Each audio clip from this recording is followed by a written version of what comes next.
Guys, eto na sinasabi. Pagka may sinuksok, may madudukot. Dalawang Texas na manok pang ulam. Ayan. May papaya na, may luya pa. Pasok tayo sa farm ko, guys. Ito.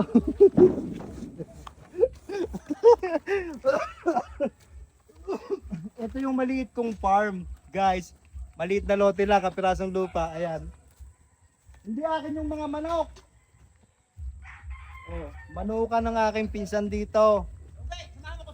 Kaya pag nakaka-uwi ako ng lipa, dumadayo ako dito, meron akong kabahaging manok, mga papaya, dahon ng sili. Ayan, hanggang doon, kapirasong lupa namin.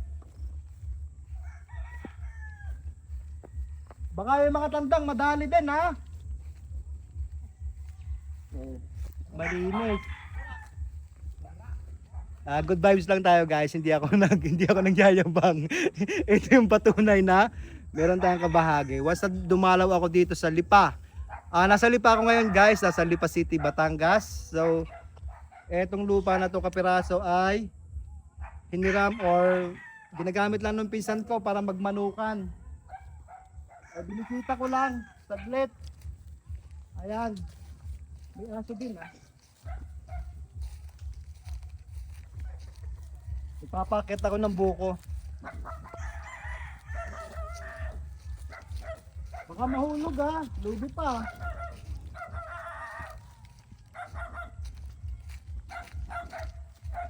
Ayan.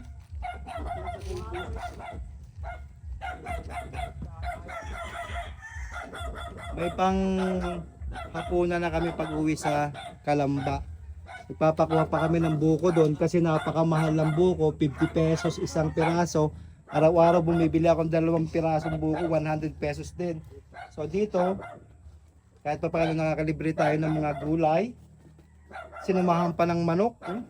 So yan lang, guys, good vibes. Sana lahat tayo ay malusog, masaya pagpasok ng bagong taon. Thank you, guys.